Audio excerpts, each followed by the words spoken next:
Good morning to you all. नमस्कार दोस्तों, स्वागत है आप सबों का मेरे YouTube channel that is biology at finger tips by Saurabh Yadav. तो दोस्तों, आज मैं क्लास 10th की लेक्चर सीरीज लेके आया हूं। जो हमारा चैप्टर चल रहा था लाइफ प्रोसेस, उसी को आगे बढ़ाएंगे।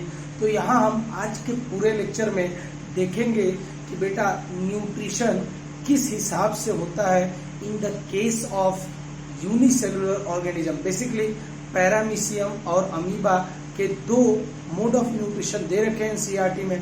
उसी को मैं क्लियरली और इजीली आपको समझाने की कोशिश करूंगा ताकि आप इतना आसानी से इसको समझ लें। अगर आपके मन में कोई कंसेप्शन या कोई भी कुछ भी चीज की क्या होगा बेटा, कोई भी आपके अंदर में क्या ना रह जाए, कमी ना रह जाए, एकदम अच्छे से आप इसको पढ़ लेंगे और ताकि आप आसानी से जब कभी भी questions related to the nutrition of amoeba और पैरामीशियम आस्क किए जाए तो आसानी से आप उसको सॉल्व कर पाएंगे। तो देखते हैं दोस्तों, जो पहला मैंने आर्टिकल इस साइड लिखा हुआ है इसको पहले समझाने की कोशिश करता हूं कि देखिए बेटा, there are different type of organism. हमने पढ़ रखा है कि भैया कुछ तो होते हैं हर्बीवोर्स जो क्या खाना पसंद करते हैं, ऑब्वियसली घास खाना पसंद करते हैं। कुछ होते हैं कार्निवोर जो मीट ईटर्स होते हैं। कुछ होते हैं हमारे जैसे ऑमनीवोर होते हैं, हम लोग घास तो नहीं खाते हैं लेकिन प्लांट प्रोडक्ट्स खा लेते हैं और मीट भी खा सकते हैं। तो बेटा जी, सबका फूड क्या है बेटा, अलग अलग है। तो सबका फीडिंग हैबिट अलग अलग है।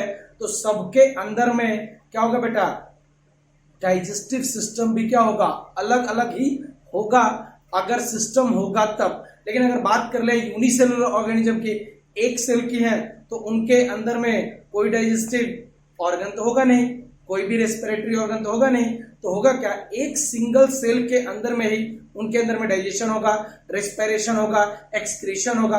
हर वो चीज सिंगल सेल के अंदर में होता है जो हमने पहले पढ़ लिया है by the help of simple diffusion की मदद से। तो पहले आर्टिकल में यही बताया गया है कि देखिए जैसे जैसे, यानी अगर बात करेंगे पहले यूनिसेलुलर का इवोल्यूशन अगर आप पढ़ेंगे तो पहले आया होगा यूनिसेलुलर ऑर्गेनिज्म, तब आया होगा मल्टीसेलुलर ऑर्गेनिज्म। तो जो यूनिसेलुलर ऑर्गेनिज्म है उनके अंदर में फीडिंग हैबिट क्या है, किसी और तरह से है। मल्टीसेलुलर में जो होगी ऑब्वियसली कंप्लेक्सिटी बढ़ती जाती है। कंप्लेक्स तो धीरे धीरे सेल का नंबर बढ़ेगा, टिश्यू टिश्यू फॉर्म होगी, ऑर्गन ऑर्गन से ऑर्गन सिस्टम।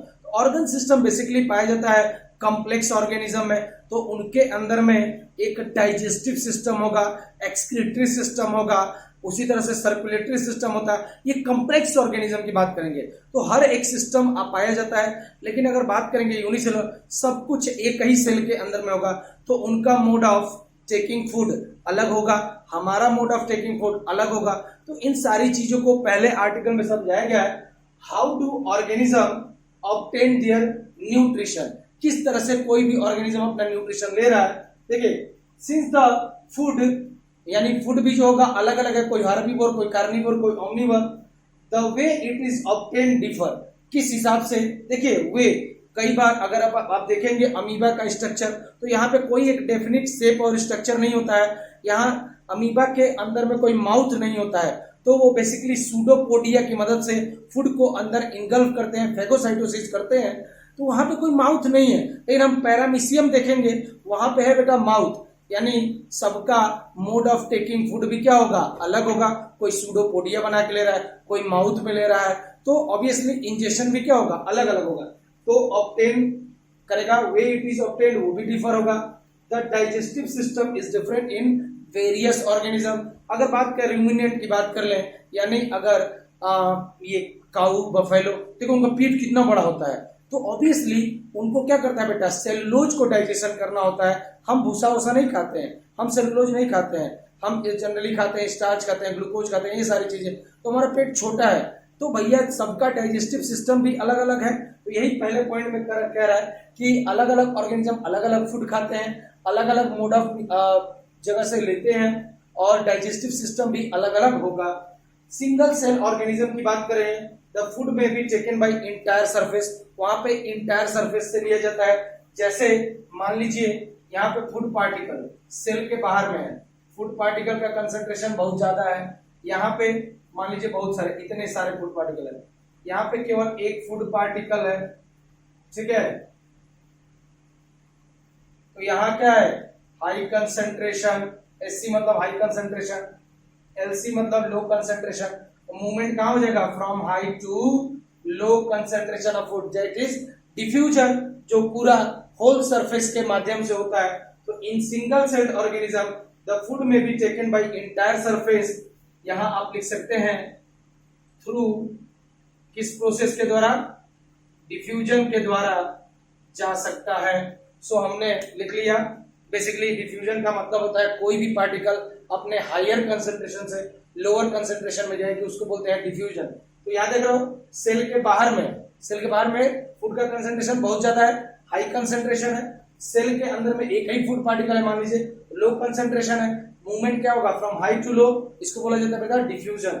सो सिंगल सेल ऑर्गेनिज्म में फूड जा सकता है, इंटायर सरफेस उसमें पार्टिसिपेट करता है by the help of simple diffusion. But as the complexity increases, अगर आप आएंगे 11th में तो वहां आप पढ़ेंगे इवोल्यूशन, यानी एनिमल किंगडम पढ़ेंगे, पोरीफेरा, सिलेंट्रेटा, टीनोफोरा और प्लेटिहेल्मिन्थिस, एस्केहेल्मिन्थिस, इस तरह से आप पूरी एक डिस्टेनी पढ़ेंगे।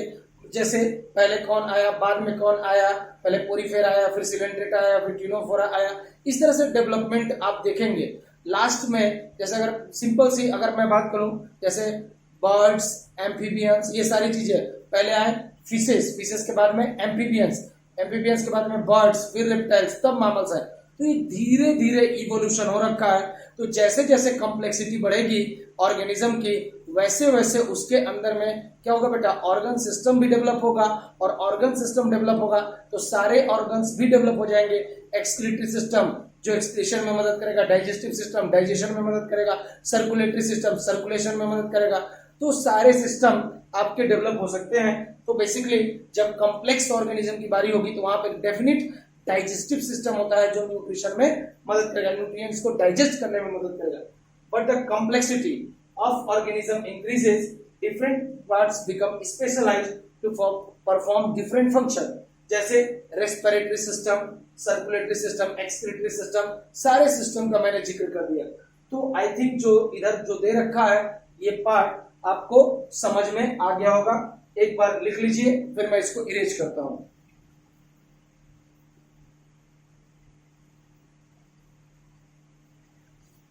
चलिए अब आ जाते हैं सेकेंड हाफ में, जहां पे मैंने पूरी तरह से दिखाया है about nutrition in case of amoeba.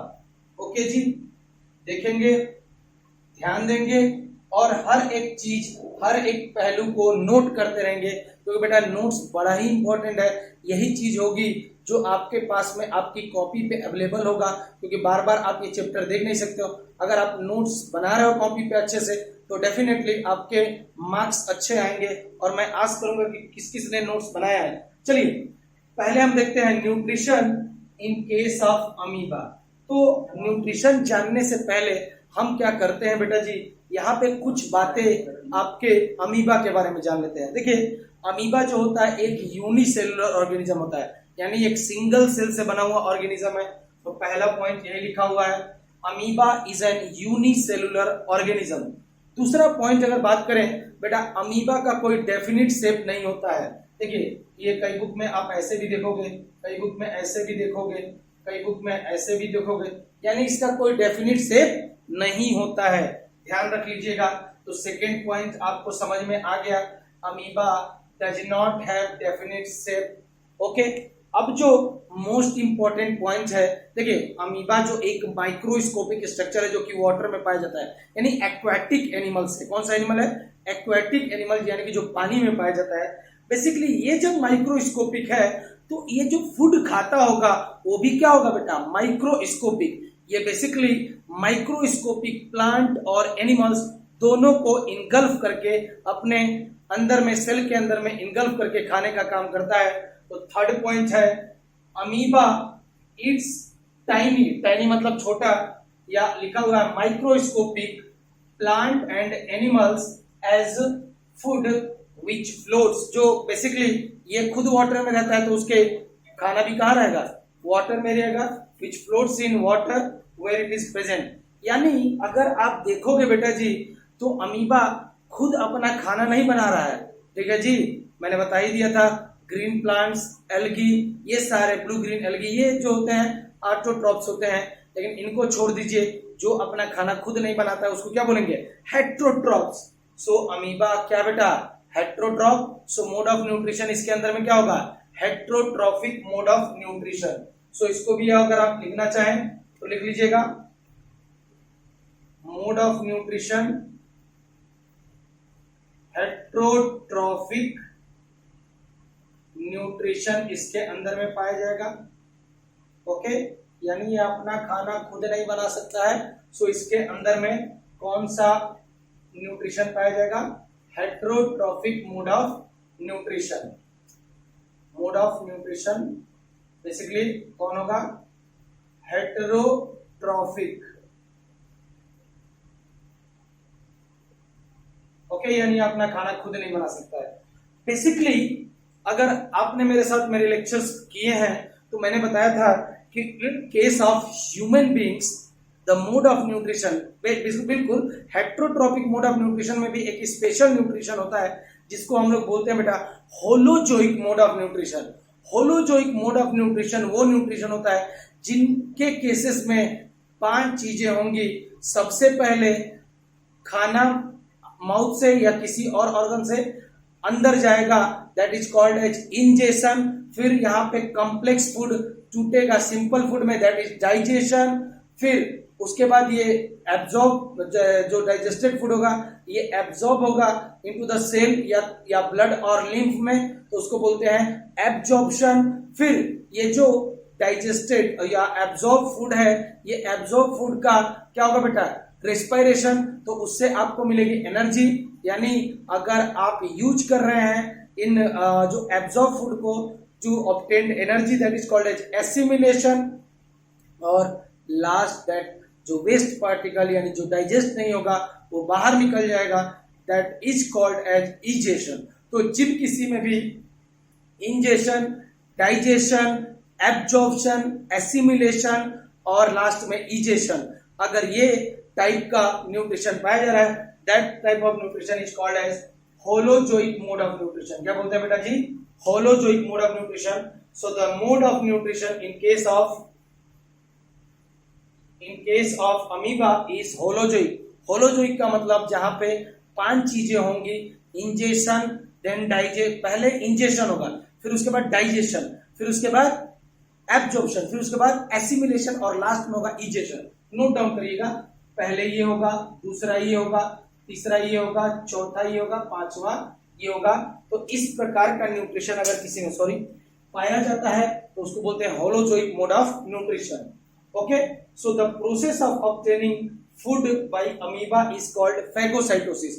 Phagocytosis का मतलब क्या होता है? सिंपल सा मतलब है, जैसे मान लीजिए ये अमीबा है, ये अमीबा का सेल है और ये क्या होता है? बीच में जो दिख रहा है ये बेटा न्यूक्लियस। क्या होगा? न्यूक्लियस। मान लीजिए यहाँ पे कोई फूड पार्टिकल है। ओके, जब कभी भी कोई भी ऑर्गेनिज्म या कोई भी सेल किसी भी फूड पार्टिकल को अपने अंदर इनगल्फ करता है, घुसा लेता है, उसके बाद उसको डाइजेस्ट करता है, तो इसको हम लोग बोलते हैं सेल फीडिंग। सेल खुद ही फीड कर रहा है क्योंकि भैया यूनिसेलुलर है। सेल ने पहले फूड पार्टिकल को अंदर घुसाया, फिर उसका डाइजेशन करेगा, एब्जॉर्प्शन करेगा, एसिमिलेशन करेगा, इजेशन करेगा। तो इसको अंदर घुसाता है, that is called as phagocytosis. अब ये by the help of pseudopodia ये इसको अंदर घुसा लेगा। जैसे करता क्या है, ध्यान दीजिएगा, यहाँ पे ये है, यहाँ पे फूड पार्टिकल है, तो ये क्या करेगा? धीरे धीरे ये बनाएगा बेटा, इनलॉग करेगा, इसको हम लोग बोलते हैं सूडोपोडिया। फॉल्स फीड बनाएगा, सूडोपोडिया। यानी इसने क्या किया? फॉल्स फीड के माध्यम से सूडोपोडिया को फॉल्स फीड भी कहते हैं। ले लीजिएगा कहीं पे, फॉल्स फीड यानी कि फिट लाइक स्ट्रक्चर है, ये फिट नहीं है, फॉल्स फीड। तो इसने फूड पार्टिकल को अंदर ले लिया। कहां लिया बेटा? सेल के अंदर में। तो cell feeding is known as phagocytosis. So the process of obtaining food by amoeba is called phagocytosis. मैंने लिखा सेल फीडिंग। यानी अगर पूरी सेल इन्वॉल्व है किस चीज को, खाना को अंदर लेने में, तो उसको बोला जाता है बेटा फेगोसाइटोसिस। या किसी भी फूड पार्टिकल को, चाहे वो बैक्टीरिया फंगस कोई भी हो, यहाँ की बात नहीं कर रहा हूं, अगर उसको अंदर डाला जा रहा है, सेल के अंदर लिया जा रहा है और तब उसको मारा जा रहा है या फिर उसको छोटे छोटे पार्टिकल्स में तोड़ा जा रहा है, तो उसको हम लोग बोलते हैं सेल फीडिंग और फेगोसाइटोसिस, या इसी को हम लोग बोलते हैं इनगल्फिंग ऑफ फूड भी बोलते हैं। तो फेगोसाइटोसिस का दूसरा नाम भी है इनगल्फिंग ऑफ फूड, यानी इनगल्फ करना, फूड पार्टिकल को सेल के अंदर घुसा लेना, उसी को बोला गया इनगल्फिंग, या फूड पार्टिकल को सेल के अंदर में ले जाना, उसी को बोलेंगे phagocytosis, that is called as the cell feeding. Note down कर लेंगे। अब हम पूरे डिटेल में आपका न्यूट्रिशन देखने जा रहे हैं इन केस ऑफ अमीबा। सो पहले हम सारे प्रोसेसेस करेंगे, पहले इंजेक्शन देखेंगे, फिर डाइजेशन देखेंगे, फिर एब्जॉर्प्शन देखेंगे, फिर एसिमिलेशन देखेंगे और लास्ट में हम इजेशन देखेंगे। तो लिख लीजिएगा बेटा जी, न्यूट्रिशन इन अमीबा। तो अमीबा में हम न्यूट्रिशन देखेंगे, पूरी डिटेल में हम पढ़ेंगे। ओके, एक एक चीज पढ़ेंगे, दो भागों में बांट देता हूं, इसके बाद वहां चले जाएंगे सबसे पहले, ठीक है। तो जब कभी भी होलोजोइक मोड ऑफ न्यूट्रिशन होगा तो सबसे पहले बेटा जी फूड को सेल के अंदर लोगे या माउथ के अंदर लोगे, that process is called as ingestion of food. क्या बोलेंगे, जब कोई भी ऑर्गेनिज्म फूड पार्टिकल्स को, जो कॉम्प्लेक्स फूड पार्टिकल है, उसको अपने सेल के अंदर या बॉडी के अंदर या माउथ के अंदर लेगी, that is called as ingestion. क्या बोलेंगे उसको, इंजेशन। अब सुनिएगा, तो पहला हम पढ़ने जा रहे हैं इंजेशन। सुनिएगा, चूंकि in the case of amoeba there is no mouth, पहला तो ये पॉइंट नोट करिएगा कि कोई भी माउथ नहीं है, क्योंकि मैंने पहले बता दिया डेफिनेट शेप भी नहीं है, स्ट्रक्चर ही नहीं है, तो इसका माउथ भी नहीं है, ध्यान रखिएगा। लिखिएगा सबसे पहला, amoeba does not have mouth. तो पहला पॉइंट ये लिख लीजिएगा, amoeba does not have mouth, इसके पास कोई भी माउथ नहीं है। तो बेटा जी ये बिना माउथ के ही इंजेक्शन क्या करेगा, फूड को अंदर लेगा। तो कैसे लेता है, देखिए, this is the structure of amoeba, this is nucleus and whole, it is known as amoeba. Suppose this is the food particle.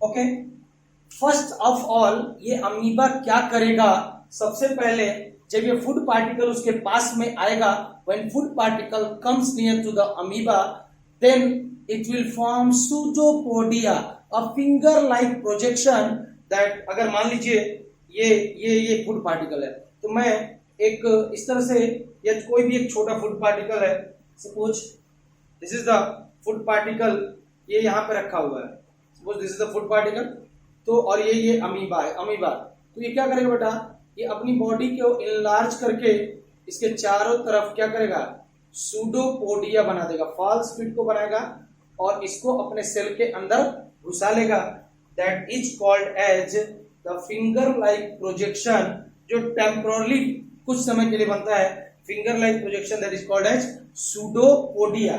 तो ये क्या करेगा, जैसे ही फूड पार्टिकल इसके पास आएगा, ये क्या करेगा,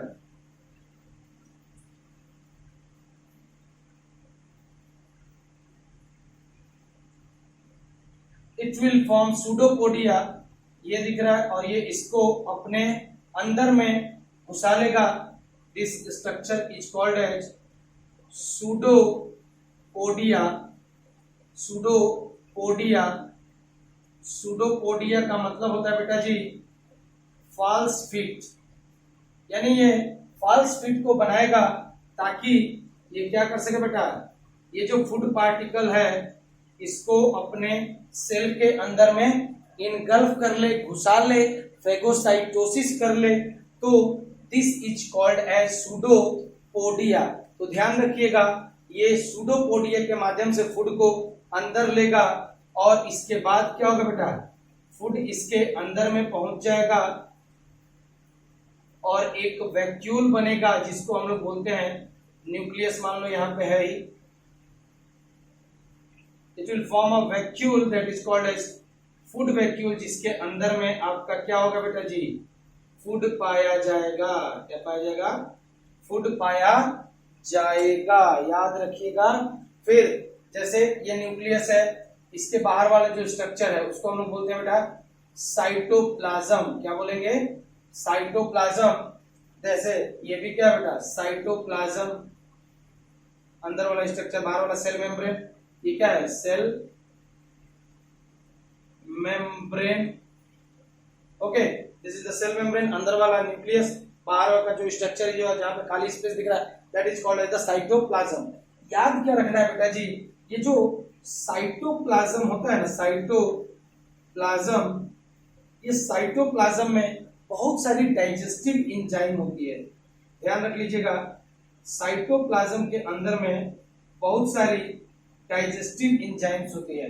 नोट डाउन कर लीजिएगा, cytoplasm have various types of digestive enzyme. तो पहले हम पढ़ रहे हैं इंजेशन। तो क्या हुआ बेटा जी, देखिए, जो कभी भी अमीबा के आसपास में फूड पार्टिकल पहुंचेगा, it will form a false feet, यानी सूडोपोडिया को फॉर्म करेगा और इस फूड को अपने अंदर घुसा लेगा, बॉडी के अंदर, सेल के अंदर। That is called as engulfing of food और फैगोसाइटोसिस ऑफ फूड। अंदर घुसाना ही कहलाता है इनगल्फिंग और फैगोसाइटोसिस, या इंजेशन कह रहे हैं। तो जब वो अंदर जाएगा तो यहाँ पे बनेगा फूड वैक्यूल। फूड वैक्यूल में बेसिकली होगा क्या, तो याद रखिएगा, फूड प्लस वाटर। क्या होगा बेटा जी, food plus water, small amount of water भी रहेगा। तो जहां पे फूड अंदर गया बॉडी के अंदर, इसको क्या बोलेंगे, इंजेशन। तो सबसे पहले लिखिएगा, अमीबा इंजेस्ट क्या करेगा, इंजेस्ट करेगा फूड पार्टिकल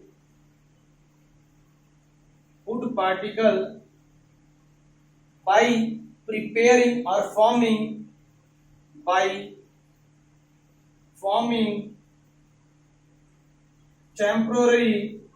टेम्पररी, यानी टेम्पररी का मतलब होगा बेटा जी कुछ समय के लिए, RARY, टेम्पररी जो होगा कुछ समय के लिए ही ये सूडोपोडिया बनता है। जब ये इनगल्फ करना होगा तभी बनता है। So amoeba ingest food particle by forming temporary finger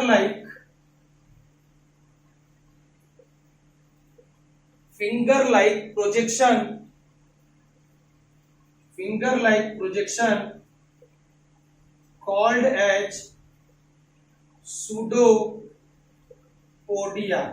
so pseudopodia वह क्या होगा बेटा, स्ट्रक्चर है जिसकी वजह से फूड जो होगा अमीबा की बॉडी के अंदर जाता है। Okay, so the food is इनगल्फ्ड का मतलब फैगोसाइटोसिस होके जाएगा।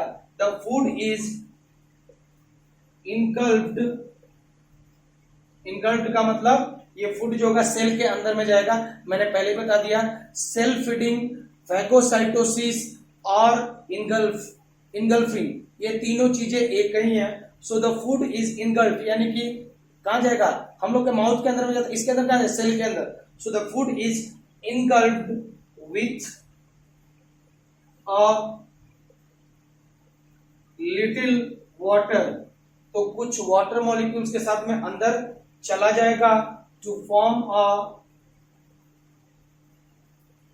Food vacuole. क्या बनाएगा, फूड वैक्यूल। इसीलिए मैंने बोला फूड वैक्यूल में केवल फूड नहीं होगा, फूड भी होगा और वाटर भी होगा। इनसाइड द अमीबा, कहां गया बेटा, सेल के अंदर गया। So inside the amoeba. So आपको बस यहाँ इतना यही याद करना है कि बेटा जी इंजेक्शन जो होगा इन केस ऑफ अमीबा वो किसकी मदद से होगा, तो याद रखिएगा सूडोपोडिया की मदद से होगा। किसकी मदद से, सूडोपोडिया की मदद से होगा। ओके, यही सूडोपोडिया क्या करेगा, फूड को अंदर इनगल्फ करा लेगा और फूड वैक्यूल का फॉर्मेशन हो जाएगा inside the body of amoeba. Note down करेंगे, बड़ा ही इंपॉर्टेंट पॉइंट है। चलिए, अब पहला तो हो गया, that is called as ingestion. अब इंजेशन के बाद में मान लीजिए फूड वैक्यूल बन गया है, तो यहां तक अब सुनिएगा। इसके बाद जो होगा,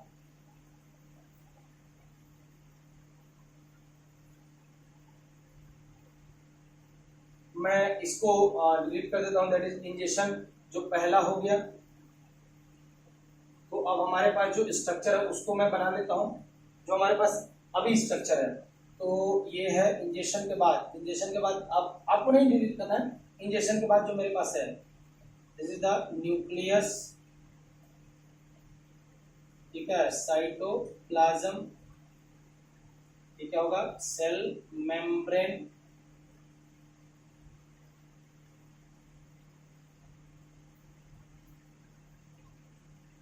साइटोप्लाज्म में बहुत सारी क्या बेटा, एंजाइम्स।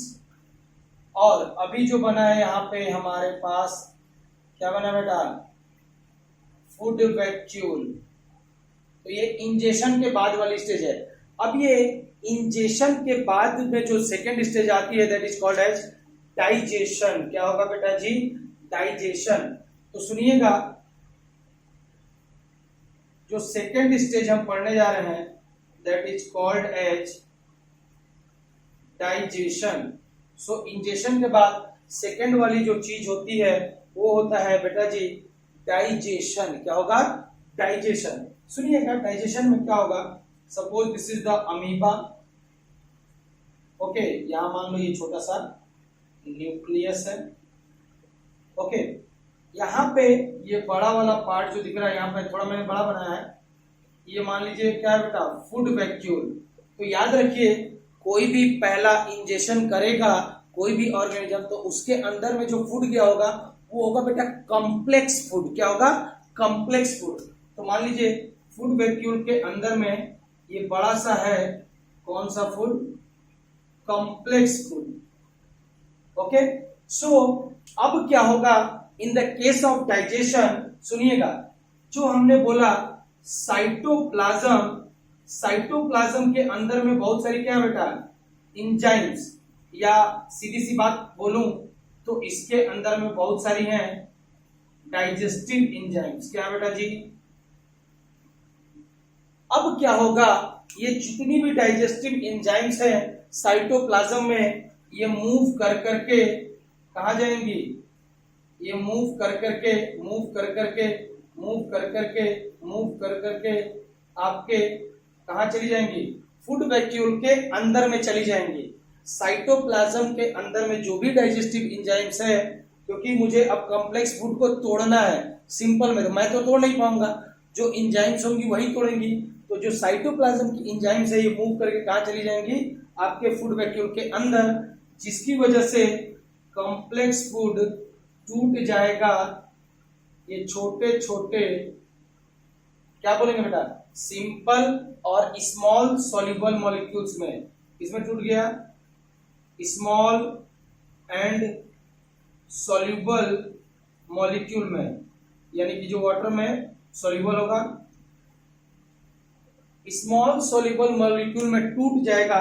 अगर आपने मेरे साथ लेक्चर लगाया हुआ है तो मैंने बताया था, कहीं पे भी anywhere when complex food is break down into simple food, then that process is called as, इसी को क्या बोलेंगे बेटा जी, डाइजेशन। क्या बोलेंगे, डाइजेशन।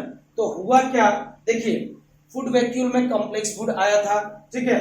अब क्या हुआ, साइटोप्लाज्म में बहुत सारी डाइजेस्टिव एंजाइम्स थी, ये डाइजेस्टिव एंजाइम मूव करके गई फूड वैक्यूल के अंदर में, उनको दिखाई कॉम्प्लेक्स फूड, उन्होंने इस कॉम्प्लेक्स फूड को छोटे छोटे छोटे छोटे हिस्सों में तोड़ दिया, that is the small and soluble molecule.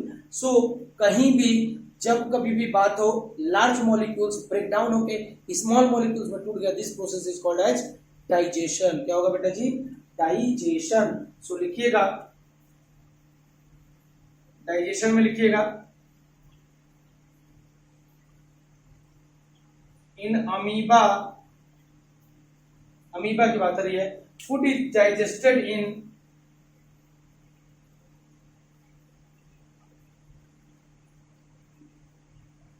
अब जब ध्यान से देखिए, ये है फूड वैक्यूल। क्या बेटा जी?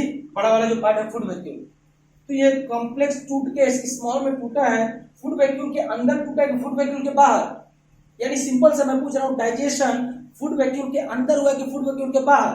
तो कहेंगे सर यहाँ ही बड़ा था, टूट गया, चारों तरफ तो फूड वैक्यूल दिख रहा है, तो डाइजेशन कहाँ हुआ है? फूड वैक्यूल के अंदर। सो लिखिएगा in amoeba food is digested इन, कहाँ होगा बेटा जी? याद रखिएगा, इन फूड वैक्यूल या इनसाइड फूड वैक्यूल लिख लीजिएगा, इनसाइड फूड वैक्यूल। सो डाइजेशन कहाँ हो रहा है? फूड वैक्यूल के अंदर में हो रहा है, by the help of which enzymes? Digestive enzymes. So note down कर लीजिएगा। दूसरा जो पॉइंट मैंने बोला, बहुत सारी एंजाइम्स कहाँ मौजूद होती हैं? आपके साइटोप्लाज्म में। वो मूव करके कहाँ जाएंगी? कहाँ जाएंगी? फूड वैक्यूल के अंदर। तभी ही ब्रेक डाउन हो पाएगा कॉम्प्लेक्स फूड का small and soluble molecule by the help of chemical reaction. So लिखिएगा, द एंजाइम फ्रॉम सराउंडिंग, कहां से बेटा? Surrounding cytoplasm enters into food vacuole, food vacuole में एंटर करेंगी and breaks down complex food into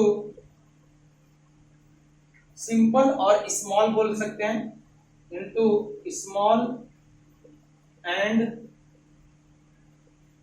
soluble molecules by chemical reaction या enzymatic reaction भी बोल सकते हैं। ओके, सो याद रख लीजिएगा, अमीबा के अंदर में डाइजेशन होगा कहाँ पे? आपके फूड वैक्यूल के अंदर में। क्यों? क्योंकि डाइजेस्टिव एंजाइम कहाँ मौजूद है? साइटोप्लाज्म में। ये धीरे धीरे मूव करके फूड वैक्यूल में गई, उन्होंने कॉम्प्लेक्स फूड को सिंपल में तोड़ दिया, that is called as digestion. So digestion हो रहा है कहाँ पे बेटा? आपके या फूड वैक्यूल के अंदर में। दूसरा पॉइंट नोट डाउन करिएगा। आई थिंक दोनों पॉइंट्स आसानी से आपको समझ में आ गए होंगे। अब जो तीसरा पॉइंट है, that is called as absorption. तो सुनिएगा इसके बाद, ठीक है? तो ये वाला पहला था, ये वाला दूसरा हो गया डाइजेशन। अब अगर बात करेंगे इसके बाद, यहां पे आ जाइए तीसरा, जिसको हम बोलेंगे बेटा एब्जॉर्प्शन। तो तीसरा फिगर यहां बनेगा, that is for the absorption. तो बेटा छोटे छोटे पार्टिकल्स कहां बने हैं? फूड वैक्यूल के अंदर में। अब ये पार्टिकल जो होंगे, ये चारों तरफ सेल को डिस्ट्रीब्यूट होने चाहिए। चूंकि यहाँ पे कोई भी सर्कुलेटरी सिस्टम नहीं है, क्योंकि ये तो सिंगल सेल से बना हुआ है, तो जितने भी जो स्मॉल एंड सॉल्युबल पार्टिकल्स बने हैं, डाइजेस्टेड फूड पार्टिकल्स बने हैं, वो धीरे धीरे पूरे सेल में फैल जाएंगे। कहां से? फूड वैक्यूल से बाहर निकल के। That is called as absorption in case of this. लेकिन हम अगर अपनी बात करेंगे तो हमारे अंदर में क्या होता है? जो डाइजेस्टेड फूड होता है, जो स्मॉल मॉलिक्यूल्स होते हैं, ये सीधे कहाँ एब्जॉर्ब होंगे? ब्लड में और लिम्फ में। इसी को बोला जाएगा एब्जॉर्प्शन। लेकिन यहाँ पे कोई भी ब्लड एंड लिम्फ नहीं है, तो पूरी सेल में एब्जॉर्ब होगा, that is called as absorption. So second देखिएगा, थर्ड देखिएगा, यहाँ पे मैं फिर से बना लेता हूं। चलिए, ये मान लीजिए क्या बेटा जी? न्यूक्लियस। ओके, अब क्या है देखिए, यहां पे यह है आपका फूड वैक्यूल, ये था कॉम्प्लेक्स फूड,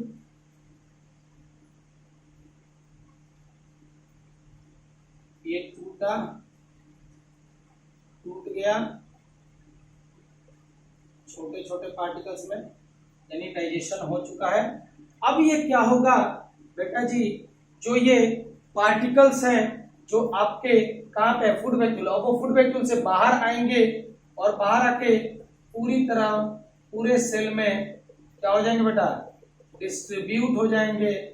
जो ये स्मॉल पार्टिकल्स हैं, small and soluble digested particle, ये पूरे पूरे बॉडी में क्या हो जाएंगे बेटा, फैल जाएंगे। इसी को बोलते हैं बेटा एब्जॉर्प्शन। क्या बोलेंगे, absorption.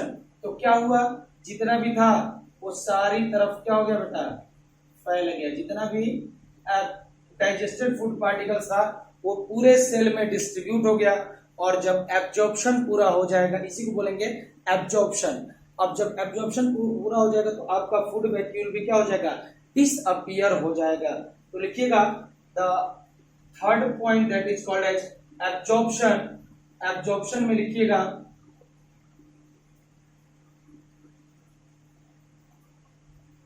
the digested food present in the food vacuole of amoeba is absorbed directly into the cytoplasm। तो ये सारा फूड पार्टिकल निकल के आया कहाँ है, जरा बताइए। साइटोप्लाज्म में ही तो आया है। देखिए ये जो पूरा रीजन होता है उसको क्या बोलते हैं, साइटोप्लाज्म। फूड वैक्यूल से निकल के आया सारा छोटे छोटे फूड कहाँ है, साइटोप्लाज्म में। सो एब्जॉर्प्शन कहाँ हुआ, साइटोप्लाज्म में। याद रखिएगा डाइजेशन कहाँ हुआ, वैक्यूल के अंदर में, फूड वैक्यूल के अंदर में। लेकिन एब्जॉर्प्शन कहाँ होगा, पूरे साइटोप्लाज्म में, ईच एंड एवरी सेल में। सो साइटोप्लाज्म में होगा आपका एब्जॉर्प्शन। सो लिख लीजिएगा the digested food present in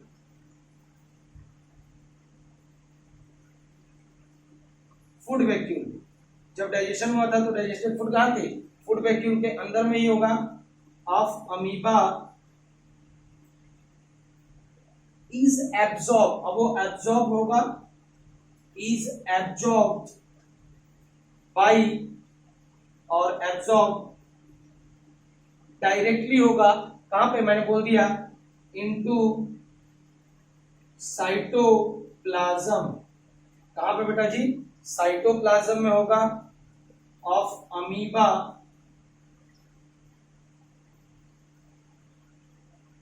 by diffusion.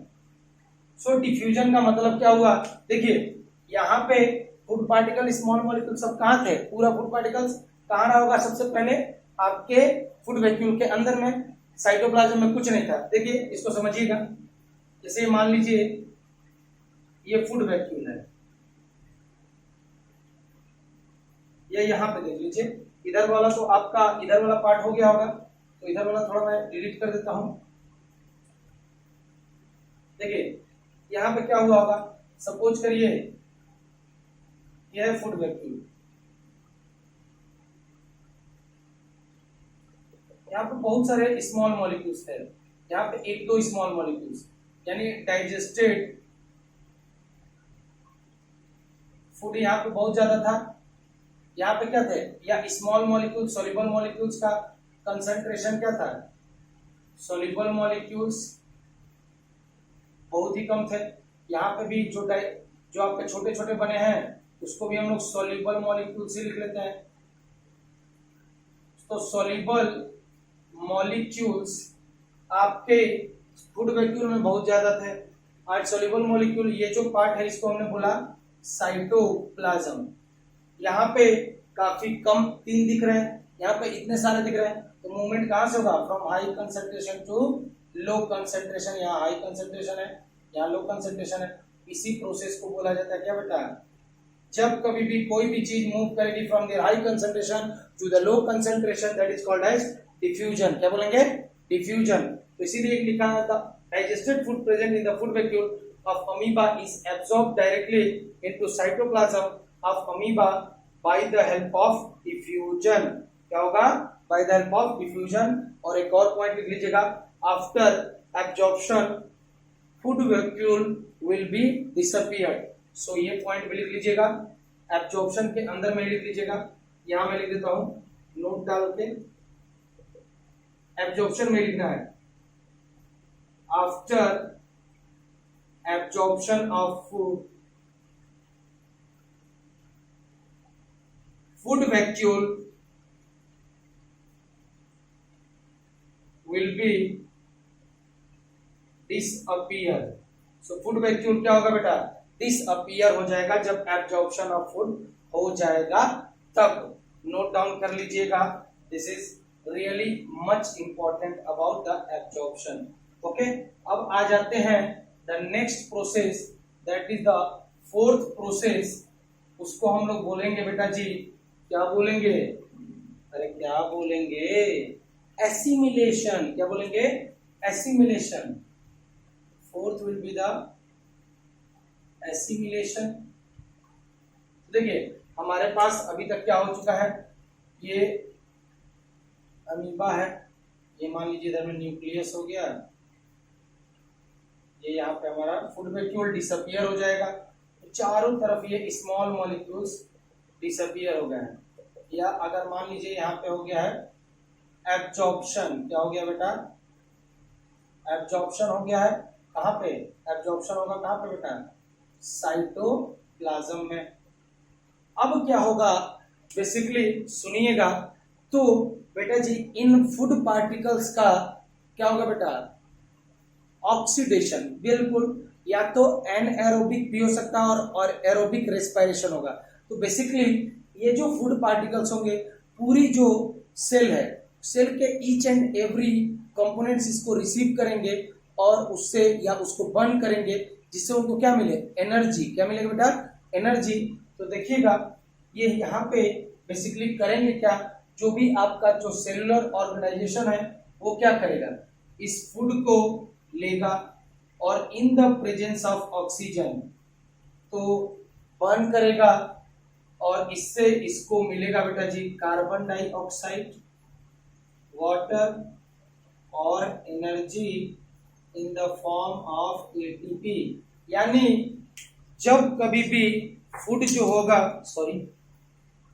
जो होगा यूटिलाइज होगा by all components of the cell, and in order to gate